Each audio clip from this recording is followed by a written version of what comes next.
Coming up in this video, we get a delivery of one of those marketplace purchases. I try my best to fix some holes in the roof and patch some plaster by myself. I have a hard time hanging onto my chisel and build a deck in the rain in an unusual way for an unusual reason, all before a deadline that no one actually knows when it is, which of course is blueberry season.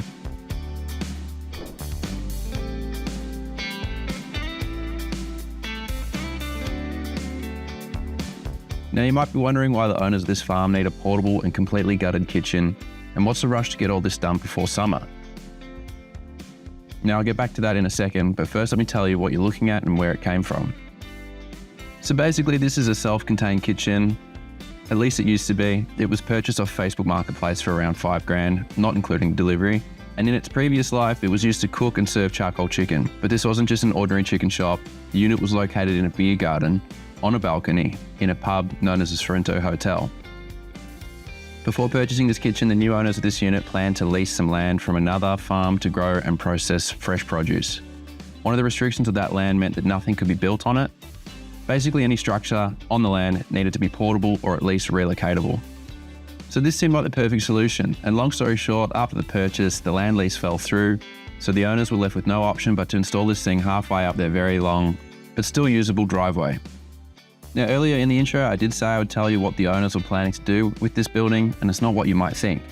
And I guess this story starts in Tasmania when Mitch went over to look at a blueberry grater that was also listed on Marketplace. The price was right, but in order for him to get it back home, he had to chop it up and chuck it in the back of his van, all before catching the ferry back home. Now it's up to me to not only get this facility up and running, but I also have to weld this blueberry grater back together, all before blueberry season, so that the owners can hopefully see some returns on their huge investment. So just to spell it out, if you haven't worked it out by now, we're turning this old kitchen into a blueberry processing facility. If you're new here, I'm Rob Dingledye, and this is my show where I teach you how to do more things yourself. If you're a returning viewer, thanks for coming back. But either way, I'd like to welcome you to another episode of Level Up Building. All right, things got dark and cold really quickly, so the kitchen's in position. We've got to organise all the services, so running water, wastewater, water tanks, gas. We're going to run it off gas bottles, and we're going to run it off solar as much as we can. So we've got all that to do. Then we've got a deck to build. We've also got a cool room going in, which is its own self-contained unit. So we've got a bit more earthworks to go, and obviously I'll show you what everything looks like and bring you along for that process. But for now, we've got to wait for the sun to come back up and get a few things organised. All right, now it's a new day in Balnarring. We've got the kitchen delivered, but there are a few things that I want to adjust pretty quickly. So we need a new handle. We had to cut the old one off to get in. The handle got damaged during transport, so we need to be able to lock this thing up. There's also a couple holes in the roof. Now this is a kitchen. We aren't going to be using it as a kitchen, so the holes in the roof for a range hood, we'll have to fix them up. With the deck, we're going to hide a water tank underneath it in about this area, so we've got that to think about. And the last thing is I want to fix this structure down to the footings. We got to dig out all this fill. It was just put there a few weeks ago when we did the site cut. Got the John Deere, scrape that back, box it up and put a slab down, just a simple concrete slab. And then that's a good way to fill in the day while we wait for the flashings to get made to cover up the holes in the roof.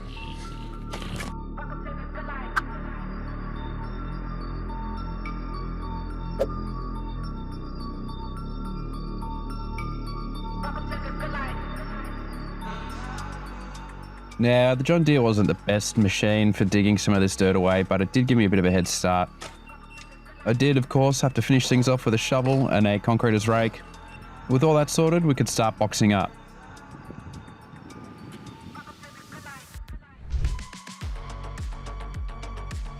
To box up this slab, I pinched some timber that was just laying around on the farm, grabbed some star pickets and started screwing everything together.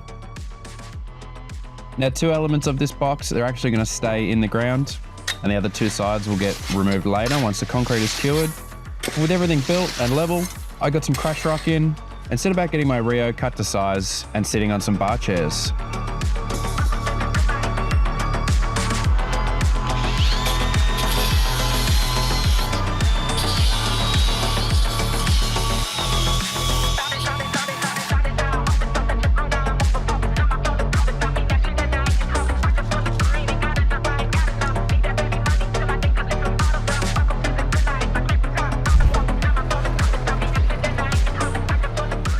To save myself the trouble of buying and mixing my own concrete, I gave the boys at Western Port Sand and Soil a quick call in the morning while I was building the box, and by the afternoon they delivered me a mini mix, which saved me an insane amount of effort.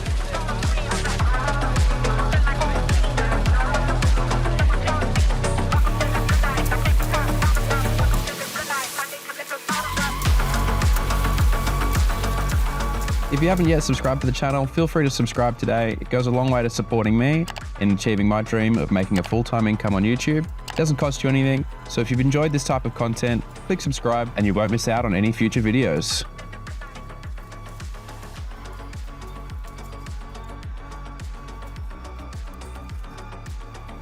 Now, I'm not exactly a professional concreter. I am a carpenter, but I'm not going to pass up this opportunity to have a go myself. I am a big believer in learning by doing, so this is me having a crack, and it's a perfect opportunity to get better at something like this because it's small scale, not going to be seen by anyone, and it's covered not only by the water tank, but also the deck. So if there are any imperfections, no one's really going to see them, but so long as it's mostly flat, it's going to do its job just fine in supporting the water tank and a little bit of decking.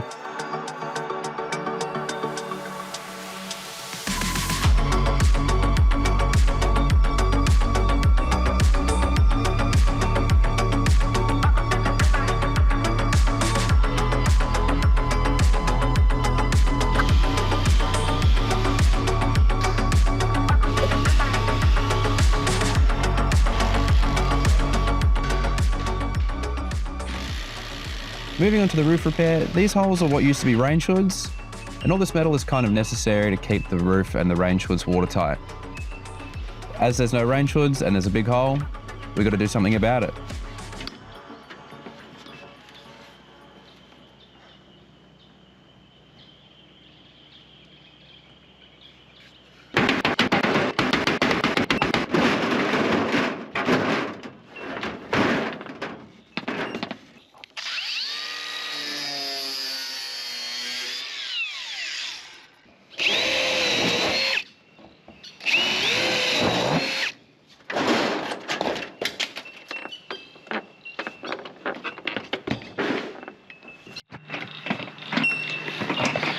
All right, so why that flashing was there was to stop water pooling up against what would have been a range hood, and that's why it wasn't necessary in that lower half, but we're just going to copy that flashing and extend it to cover the hole.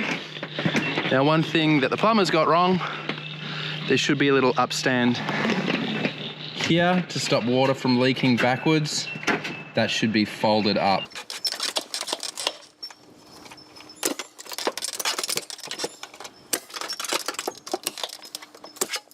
Just want to show you here, I put a piece of wood that's going to support both flashings, also going to stop you from falling through that hole in case anyone else comes up here to do some work.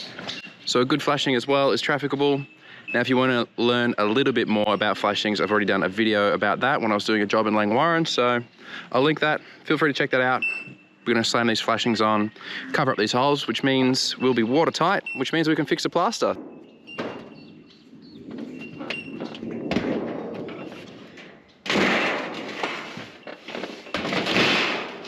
Now, when I cut this old flashing, I did end up cutting through the roofing, but that doesn't matter because the cuts in the roofing are about to get covered up by this flashing as well. So any damage I did, I was aware of it, and I knew this new flashing would fix up all those little cuts and holes. So everything's going to be watertight as it needs to be.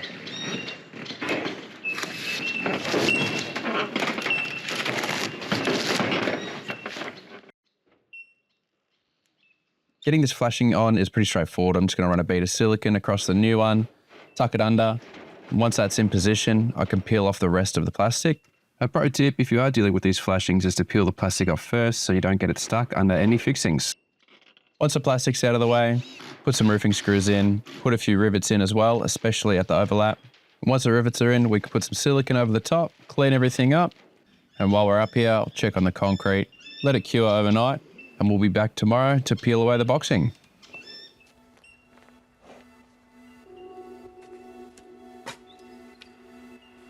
As you can see, the concrete is cured up a treat overnight. Now all that's left to do is dig some holes so I can access my screws again, pull the screws out so I can salvage my star pickets. I do plan on reusing those. And with those out of the way, I can knock a couple of these timbers out of the way as well. but I do plan on keeping the timbers on the high side in place so that we can hold back some soil so that it doesn't push up against the water tank.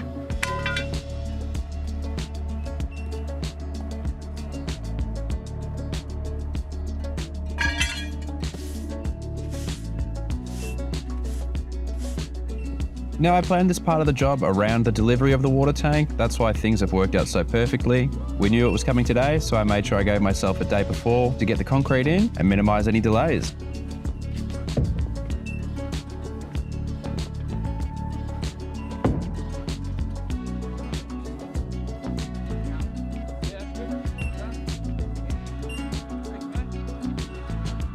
All right, how good's that? Water tank's in. We've got these little grooves, which give us extra room for some joists. That'll help with building the deck. Got a bit of extra concrete here so we can bolt the pump down and cover it up.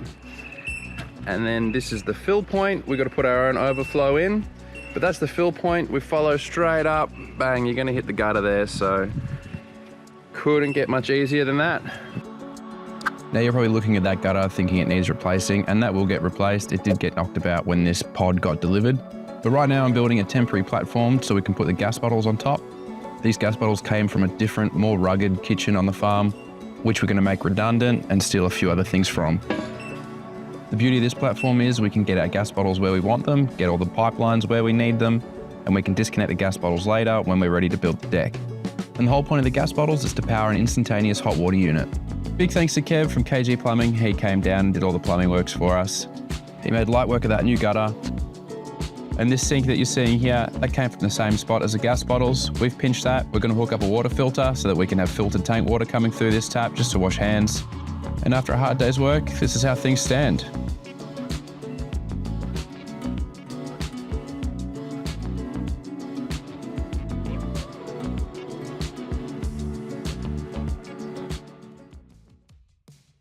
All right, time to butcher some plastering. Now, those of you with a keen eye might notice some moldy plaster there that I've just cut away. And that is exactly the kind of thing that happens when the plumbing isn't correct and you have rainwater leaking back into the ceiling cavity. So we have fixed that issue with our new flashings, which means we can chop out the bad plaster and put some new plaster in. Now with the battens in the right position and a few back blocks glued in, I can nail this bit of wood to the wall, and that's going to act as a prop to help me hold the plaster up, and then we can get this sheet up in position.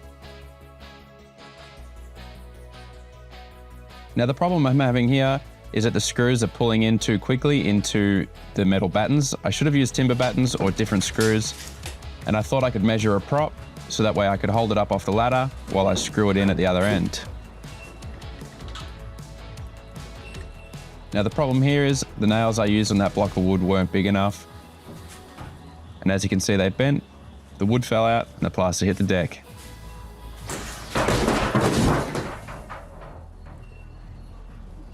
That's so annoying.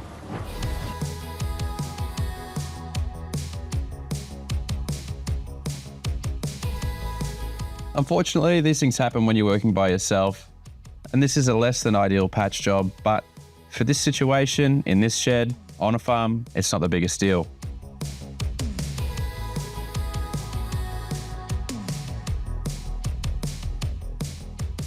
Because I want to bolt this structure down to the ground, I've got these adjustable stirrups. So this system utilizes standard box steel, and that's what I can cut up into any length I like. Now the beauty of that is, when I combine it with this threaded L bracket and this top piece, I can screw it all together, including the foot piece, and that gives me an adjustable stirrup at any length I want.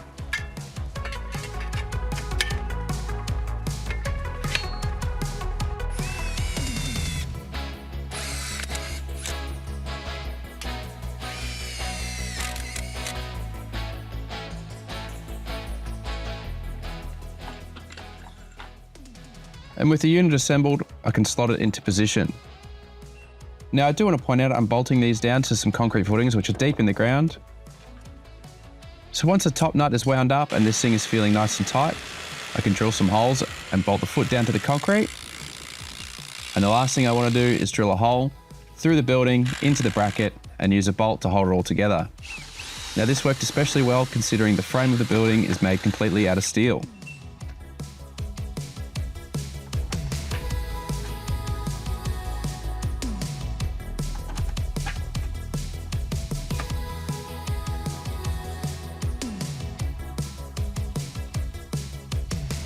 put a stirrup at every spot that there was a brick holding up the building. Now keep in mind the bricks are holding the weight and the stirrups are just there to anchor the building to the ground. And now that we know the building is not going anywhere, we can get ready to build the deck.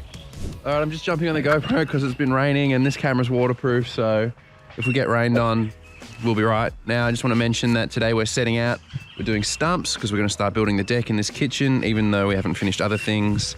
I want to get this deck happening and we can finish off the other stuff later. Now, I've mentioned this long, skinny driveway previously. Now, it's not just a driveway. There was actually once upon a time a very skinny paddock that ran along the side of the driveway as well, and we pulled that paddock out. So that basically meant we dismantled the fence and took the fence posts out and took all that barbed wire down and stuff like that. So that fence just looked like shit, and that's why we got rid of it, because it was not really that practical, and it was just really ugly as you came up towards the house. So we saved all those fence posts. I'm gonna reuse them in the ground here as stumps. They're gonna be plenty good enough for stumps for this deck, and the price of timber right now is pretty crazy. So here comes the rain. I'll put some hurdles up, some marks on the ground. I'm gonna go hire an auger or a post hole digger or whatever. Get these holes dug, get the stumps in, and then we'll come back and frame it all up and put some decking boards down.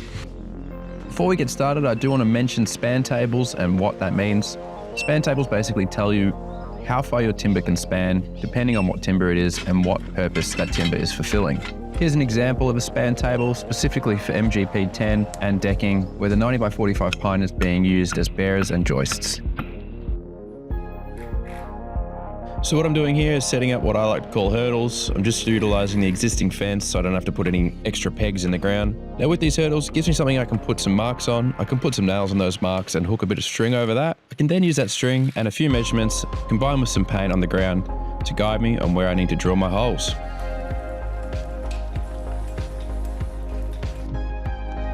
Now that the holes are marked out, we can head up to the top paddock where we keep all the leftover timber and building materials. Just chucking a few lengths of these fence posts on the roof racks. I can cut them in half later. I also went down to the hire shop and hired an auger. This version's a 2-person auger, petrol powered. You can get hydraulic powered versions of these. There are lots of different types out there. So this was the most affordable one and did the job beautifully. I did get the owner, Melissa, to give me a hand. I probably couldn't have gotten it done without her, and this was a bit of an arm workout, so thanks, Melissa. With the holes drilled, it's time to concrete these stumps in. Now what I'm using is a rapid set no mix concrete, which is pretty self-explanatory. Sets quickly, you can throw it in the hole, throw a bucket of water on top without mixing it, and this concrete is going to cure like any other ordinary rapid set concrete mix.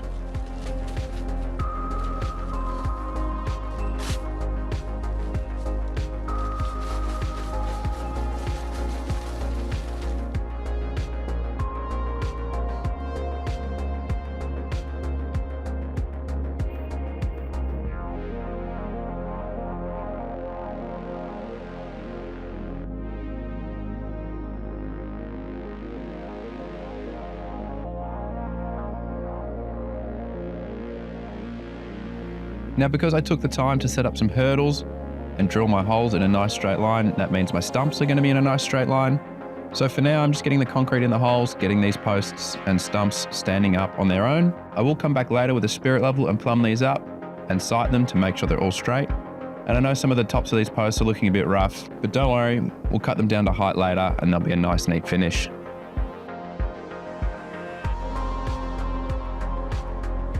This square post here is going to act as a support for a shade sail later, and there is another one. We'll come back to that in just a second, because first I wanted to put this whaling plate on. This whaling plate we can bolt to the structure. So to start off with, I just put a clamp at one end to hold one end of it roughly in position, while I put the other end exactly in position. Now I'm just nailing it on to begin with, because you can bend nails, just to hammer this thing around to get it perfectly level. Once I'm happy with it, I can come back later and bolt it to make sure it's not going to go anywhere. There are 2 reasons why I decided to start with this whaling plate. One is so that I can get it to the right height and make sure the decking boards will be flush with the floor inside this little shed. The other reason is it gives me something easy to hook my tape measure onto, and that's going to help me get these posts in the right position and make sure they're nice and parallel with the building as well. The next step for me is to cut all my stumps to the right height, and there is 2 ways to figure out what height to cut your stumps at. One is with a laser, the other is with spirit levels and straight edges, but the concept is still the same. You want to start with the finished floor height, deduct the dimension of your decking, your joist and your bearer, and that's going to give you a mark on where to cut your stump. Now with the concrete cured on the posts, I can remove these braces and repurpose them as bearers. Whee! And the bearers are what sit on top of the stumps and support our joists above.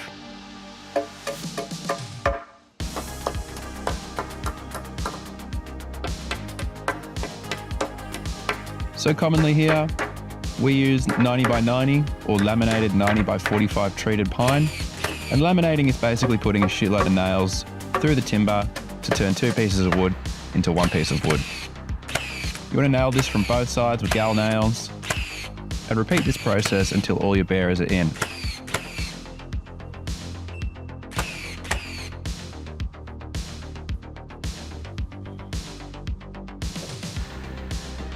Now one tip is to keep checking all your heights and measurements as you go, because basically if your stumps are at the right height, everything else should end up at the right height as well.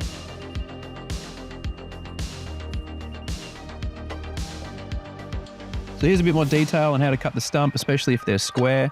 The round ones are a bit of a different story, but basically I mark my height, square off the lines, cut it with a circular saw, and don't forget to wear your PPE. Obviously you don't want any splinters getting in your eyebrows. And finish off your cut with a reciprocal saw or a hand saw. With that done, it's pretty straightforward to measure up your bearer, put it in position.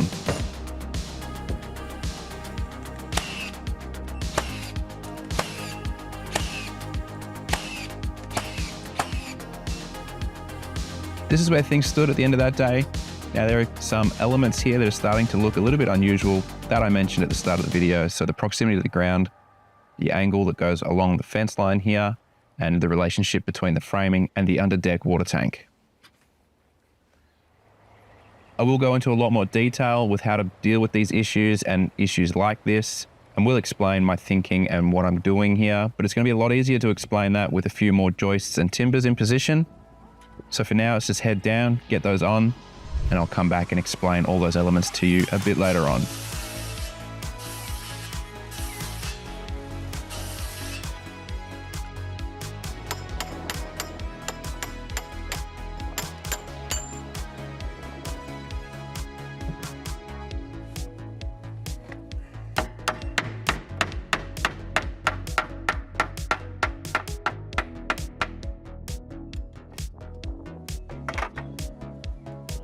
Moving forward with the framing, I am trying to get the perimeter done so I can get the rest of my joists on.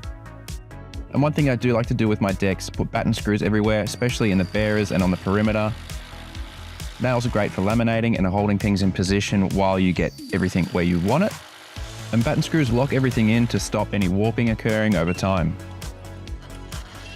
The reason I was focusing on the perimeter is it gives me something to mark and put nails into, and those nails help me hold my chalk line at one end while I snap it at the other.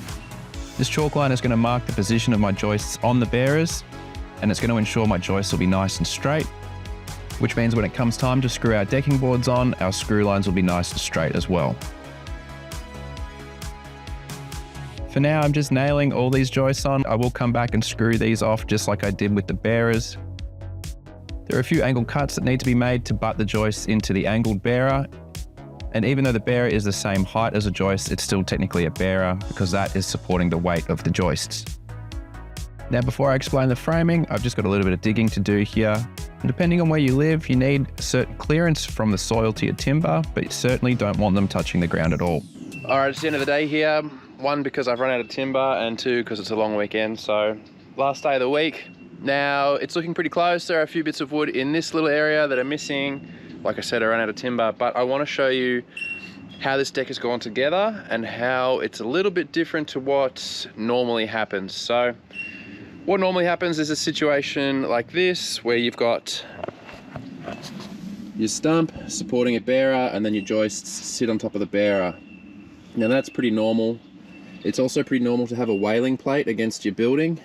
This is a steel frame building, so I'm gonna have to bolt through that. And if it was a timber frame building, I would be batten screwing. And if it was masonry, I'd be using Dynabolts. Now that's why I don't have a row of stumps and a bearer against there, I can just use the structure to hold the deck up there.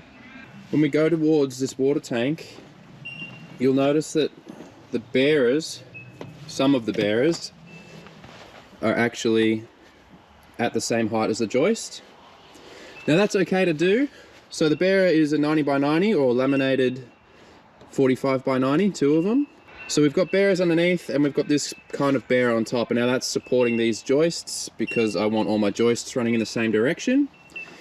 But there wasn't enough room above the water tank here to get my bearer underneath and get my joists over the top. So when you have a situation like that, you just have to fix your joists in a different way. So nails are pretty good, but they're not quite good enough in that situation. So because there's no timber underneath the joists supporting them, all the support is coming from the fixings. So framing nails, you could probably get away with it if you used enough of them, but in Australia at least, you need either 2 batten screws or a joist hanger or 2 triple grips. So the joist hangers are those little boots that go on and then you just nail them everywhere. They're pretty good. I just use batten screws because I had them. I also can't connect my compressor because there's no electricity out here, which means I'd have to hand nail the boots, which I don't want to do for this many joists. So that's the structural side of things. So I've kind of used that thought process in other areas as well, like on this 45-degree section. That's also a bearer, just because some of these joists didn't quite make it to the other bearer because it's on an angle. Anytime a joist is hitting a bearer at the same height, I've put 2 screws at each end of that joist. So another situation is here. Now I've done things differently here because the soil was too high and I didn't want to do too much digging and we didn't want to pay for any earth moving. So that's another reason why the bearers and the joists are the same height. It gets my bearers further away from the ground, which means I don't have to do as much digging. So another handy tip in situations where you're dealing with angles, squares are a bit more predictable and easy to measure, easy to set out. Sometimes you just make a few things up as you go, especially with this angle. So one thing I did is I left my bearers long. So an example of that is just here. I didn't know where things were going to finish up, so I just left my bearer long. And this one underneath was long, and then I made these ones long. And that way you've got something to mark on. You're not holding things in midair. You've got, you know, more room to work. And then when it comes time at the end, you could use a handsaw, but I love using this Recipro, and it's got a massive blade on it, which means you can cut through anything pretty much, which is the best bit, and it helps you get those nice, neat, flush cuts. Once you've nailed everything in position, you can kind of just scribe along your timber with the blade and just cut off your bearers or any excess in your joists perfectly on the spot. What else was I going to add to that? Oh yeah, so the other thing I was going to add is it was really helpful for cutting the stumps because we used those second-hand fence posts and they were round. It's possible to use a circular saw, but it's just not as effective as a blade that goes all the way through the timber, and that really helped me cut my stumps level because I didn't have any flat faces on the stumps. So yeah, handy little tip for you. Well worth getting one of those blades if you already have a Recipro. Otherwise, hand saws work, chainsaws work if you're that adventurous, but yeah, that's one way I can work a bit more efficiently, is instead of spending all this time measuring things, especially when I'm working on my own, leave my timber long, just nail it in position and cut the excess off later. There you have it. I hope you found that information useful. Now I did come back after the long weekend with some more timber to finish off the deck frame. I also included a few fiddly jobs like getting the bolts in position to make sure the whaling plate won't go anywhere, and some things I didn't film. We're just putting on the plinth boards to stop any soil pushing up against the deck frame. With the framing done, it's time to celebrate with some B-roll. But don't go anywhere, we've still got the decking boards to put on, and I've still got heaps of tips to give you in relation to installing your decking boards, like how to get started, how to get your board straight, and how to keep your screw line straight. Now I just want to let you know, we're going to be doing a sleeper path with a bit of rock in between from the deck towards this area. Just how we did it up at the house with those red gum railway sleepers. So if you haven't seen that video, feel free to check that out. And the whole point of that path is going to connect a portable cool room. There's a lot of dirt around here, Point is, it's all stockpiled at the moment.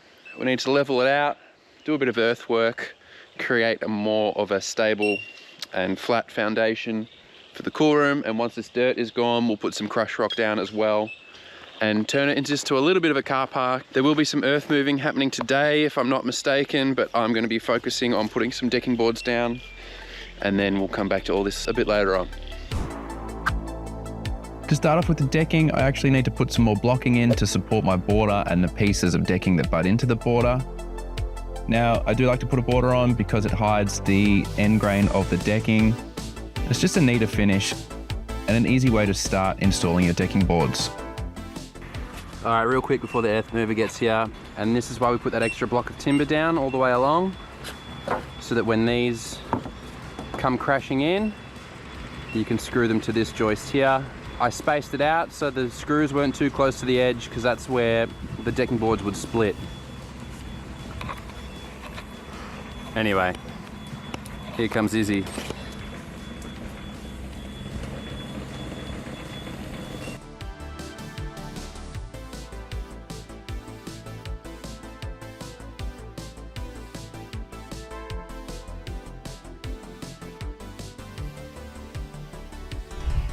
With that little earth moving montage out of the way, it's time to actually teach you how to put these decking boards on.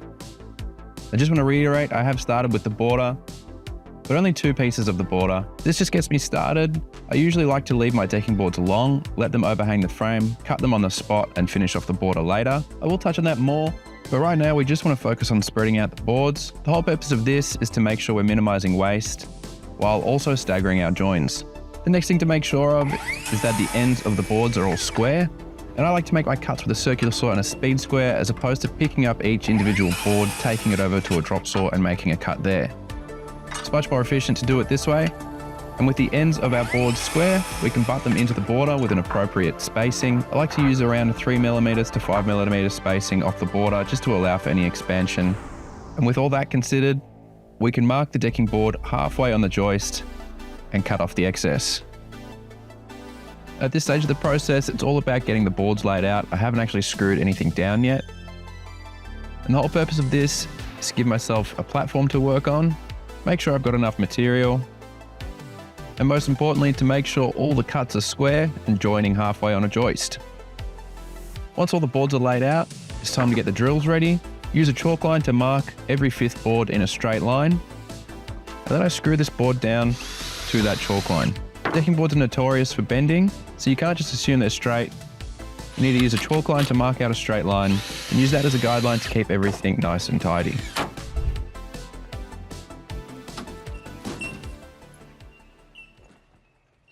All right, I want to explain this setup where we're getting ready to screw off the boards. So what's important to me is getting this 5mm gap correct at the end.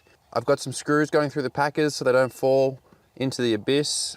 And I've got these packers and they're straddling over this piece of string, and that piece of string is going to tell me where to put my screws, because it's picking up the point here where I've already put a screw and a point at the other end where I've already put a screw. So that'll keep our screws in a nice neat line. I'm also using these packers to space the boards left and right. If all my measurements are correct, when I measured out every 5th board, it means all the gaps in between should be 5mm, and these are 5mm packers. So that's the current setup. I would prefer to use chalk, and I will be using chalk lines later on, but I need to set 2 gaps currently, so the end gap and the gaps on the sides. So it's making it a bit difficult to do that with chalk. And also, none of these boards are really fixed in position at all, and the more screws you get into each board, the easier it becomes to screw them off, because you know they're not going to move. Starting off is always the fiddly bit, and then we will come back and finish off strong.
G'day guys, we're back in Balnarring. I've been in Rye for a little bit and it's blueberry season, so we're going to put this blueberry grater back together.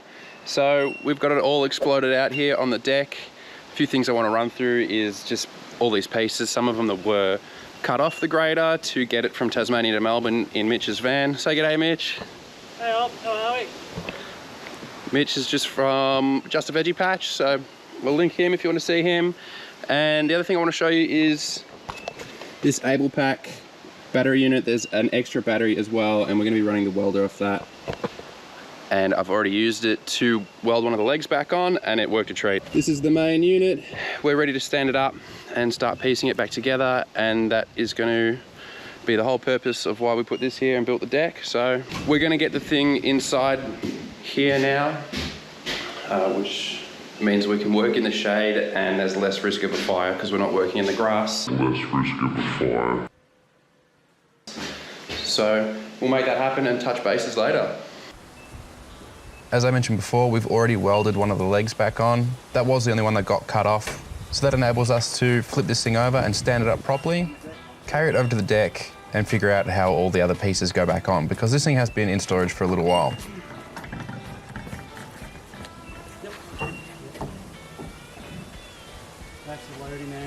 Now Mitch was the one who cut this up and brought it back to Victoria from Tasmania, so he does roughly remember where everything goes. So with the main section on the deck, we can set about mocking up the rest of the pieces, figuring out the heights and establishing how we're going to get this thing into the room before we put it all back together. With this thing mocked up, we can show Melissa what it looks like and figure out how we're going to run this operation. And basically the main decision that needed to be made was which end we wanted closer to the door, just so that there was some kind of workflow. Now, if we had welded this thing together before we put it in, it wouldn't have fit through the door. So that's just why we've done it this way. If you can't tell, this thing's extremely heavy, but we finally did get it in the room. Once it was mocked up again, all the cuts lining up with where they should, it was finally time to weld it back together.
It's the end of the day. Mitch has gone home, so I appreciate his help, and I can't really do any more welding today. I've run out of welding wire, but the shape of it is here. The blueberry grater is in the room, and I'll run you through everything that's been set up. So once we finish welding, we'll actually get operational. But before I forget to explain it, we had this section of table that was cut off, put that back on. Underneath, that was cut off, we've got that put back on.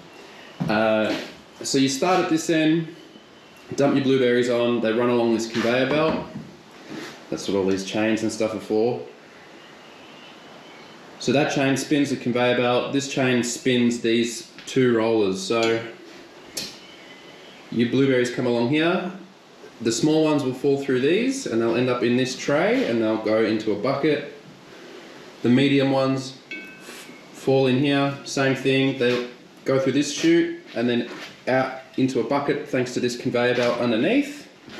And then there's another conveyor belt which finally picks up the largest of the blueberries. So if they don't fall through the gaps, the big ones end up here. And same thing, they come out in a bucket and we're sorted, literally. So the blueberries are sorted, short walk from the front door there, come around here, and we've got this cool room. So that's a portable cool room, and that is running beautifully at the minute. And it's all running off an extension lead. I'm pretty sure that's a 15 amp lead, and going straight in through the window to the power supply. I just want to preface this next part by saying I am trying to film a lot more short content and upload that to Instagram. So if you want to head over there and follow me, that'd be hugely appreciated. And as for the work I'm doing here, I'm just trying to dress up this stainless steel sink a little bit by dressing it with some cypress pine. Now the tricky part to this was it is stainless steel, so a lot of my drill bits wouldn't go through that, and I snapped a couple of stainless steel specific drill bits, and just trying to screw it all together was a bit of a nightmare. So I had some treated pine to build up a bit of a frame, started with the hard part, which was the corners, and basically ran out of daylight. Miraculously, in the morning, this thing was finished, had its hinges, had its lock. The exterior was painted black, and the interior was painted as well. And we even put in a little bit of a garden path there with the sleepers and crush rock, and that ties in beautifully with what's happening at the house. Majority of the time, this is how this blueberry processing facility that we've built looks. It is being used as a farm gate as well. It's a bit of a multi-purpose area now, so we've got some produce and some preserves on the shelves in there, and the blueberry grater is just tucked up into the corner and covered up when it's not in use. So that thing's only really used 6 to 8 weeks of the year when harvest season is at its peak, and the relocatable fridge is taken off site when it's not needed. So the only thing left to do is take you back in time to when it was summer and we were picking blueberries at the farm. Such a gorgeous day, an amazing experience eating blueberries straight off the trees. The kids loved it, I loved it, and I can't wait to come back and do it all again next year. And if you've enjoyed following along, if you enjoy this type of content, feel free to check out my channel. There's plenty more videos there. But for now, just want to say thanks for watching, and I hope to see you next time.